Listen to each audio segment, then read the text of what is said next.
Eh bien bonjour à toutes et à tous, ici The Marvelman. Aujourd'hui on se trouve pour ce 92e récap de Marvel News, donc je fais le récap de toutes les news Marvel qu'on a eu dans la semaine, c'est parti. On commence avec Daredevil Born Again, qui évidemment est toujours en pause pour l'instant. Mais déjà on a eu des photos encore de convention, on peut voir les acteurs donc de Daredevil, Fisk, Jessica Jones et Jerry Hogarth tous ensemble, c'est assez cool. Et par rapport à une news que je vous avais dit la semaine dernière, l'ancien showrunner de Daredevil a redit lui aussi, encore une fois, que la série, la Born Again, est évidemment une suite, pas un reboot, c'est un revival, mais qu'ils font exprès de faire un revival et pas une saison 4, en elle-même, hein, en termes de nom, pour évidemment pas payer les anciennes équipes. Donc bon, et du coup c'est une espèce de tentative un peu pour économiser de l'argent. Par rapport à la série Echo aussi, on a un leaker qui redit qu'apparemment au final on aurait 5 épisodes d'une heure. Alors c'est vrai que c'était une rumeur qui courait depuis pas mal de temps. Et qu'en fait il y avait en effet un sixième épisode mais qu'il a été coupé par rapport à une question de rythme. Et sachant d'ailleurs que apparemment à l'origine il y avait 8 épisodes. Alors ouais forcément ça pue un petit peu. Alors oui la série a été pas mal reshootée de ce qu'on sait. Et du coup peut-être que l'histoire tient en 5 épisodes mais quand il devait y en avoir 8 à la base en général ça sent pas très bon. On avait aussi un leak qui disait que ça sortirait le 10 janvier. On savait que ça sortirait en début d'année, normalement janvier aussi. Mais apparemment ce serait le 10, alors bon on verra si c'est vrai, hein, ça peut changer. Et encore une rumeur, mais pareil ça date un petit peu, que Fisk soit dans 4 épisodes et Matt Murdock dans 2. Par rapport à Falcon et Winter Soldier et aussi Captain America en général, on a la coordinatrice des effets spéciaux qui avait dit qu'ils ont travaillé 75 jours d'affilée sans congé bien sûr, et que les congés étaient autorisés qu'en cas de dépression.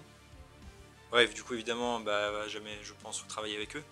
Et on a aussi Chris Evans qui a parlé un petit peu, disant que encore une fois, il ne reviendrait pas si c'est juste pour le chèque quoi, et faire une histoire comme ça. C'est juste pour l'argent. Mais que c'est quand même une expérience merveilleuse et de ne jamais dire jamais. Bon pareil, hein, ça me paraîtrait évident qu'il reviendrait dans un Secret Wars. Et aussi c'est Robert Downey Jr. en fait qui lui a dit à l'époque qu'il a convaincu d'accepter le rôle, en disant que ça allait être bon après pour ses opportunités de carrière et pour la renommée. Et même Marvel d'ailleurs avait baissé son contrat à 6 films pour justement le convaincre. Pour la guerre de la galaxie aussi en général, on a eu quelques anecdotes. Déjà James Gunn a dit que c'est Zoé Saldana qu'il avait imaginé directement en Gamora à l'époque, et du coup ça s'est avéré être le bon casting. Mais on a aussi appris du coup que Chadwick Boseman avait participé pour être Drax. Alors pareil, franchement, je vois pas d'où ils ont eu l'idée de le faire passer le casting, mais ok. Bon au final de toute façon il finira en Black Panther, donc c'est cool. Et aussi Lupita Nyong'o qui jouait donc Nakia dans Black Panther, qui a failli jouer Gamora. Je trouvais ça assez marrant du coup. Aussi par rapport à I Am Groot, alors bon rien de ouf, c'est juste que le générique de la saison 1 a été mis à jour avec celui de la saison 2. Voilà. Aussi par rapport à Loki saison 2, on a eu quelques trucs, déjà des TV spots évidemment, avec de nouvelles images. Aussi une espèce de petit making of, on peut voir des images et tout, des vidéos pendant le tournage. Évidemment c'est toujours très cool. Aussi la série a été avancée pour sortir comme la série Ahsoka de Star Wars. Donc ça sortira à 3h du matin au lieu de 9h. Mais la date en elle-même n'a pas changé, hein, c'est juste un petit peu avancé.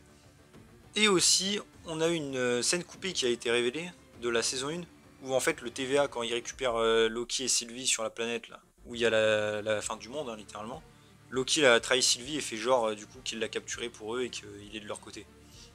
Dommage qu'il l'a enlevé d'ailleurs, je trouve que c'était une scène assez cool, qui montre que Loki est toujours pas un gentil gars et voilà.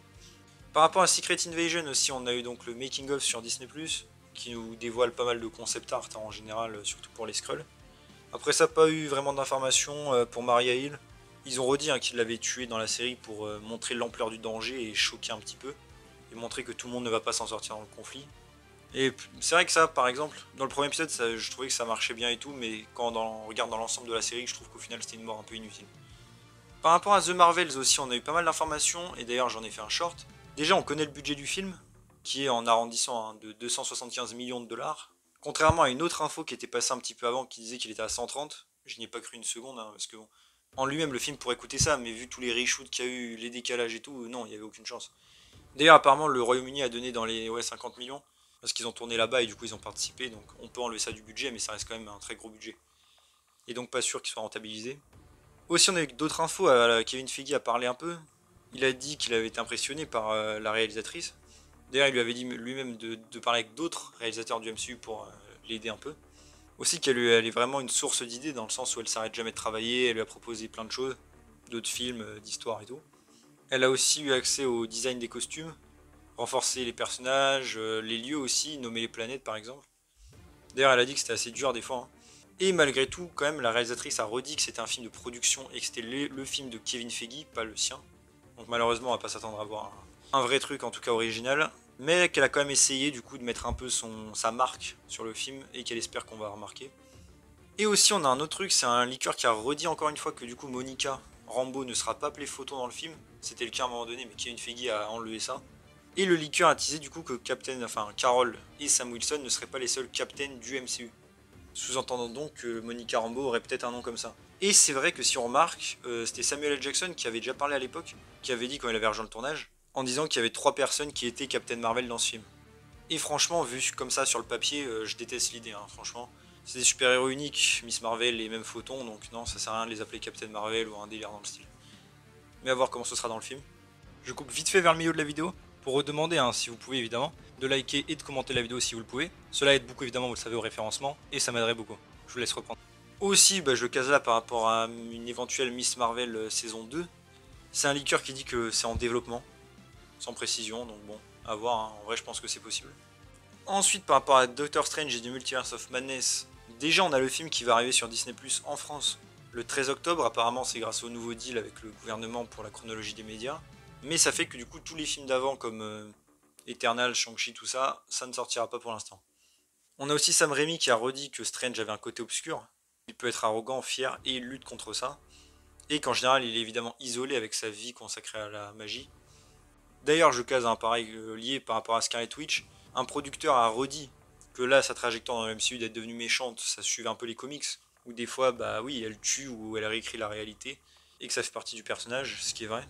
Aussi pour Agatha Darkhold Diaries, donc on a eu quelques photos de tournage qui ont été prises à l'époque.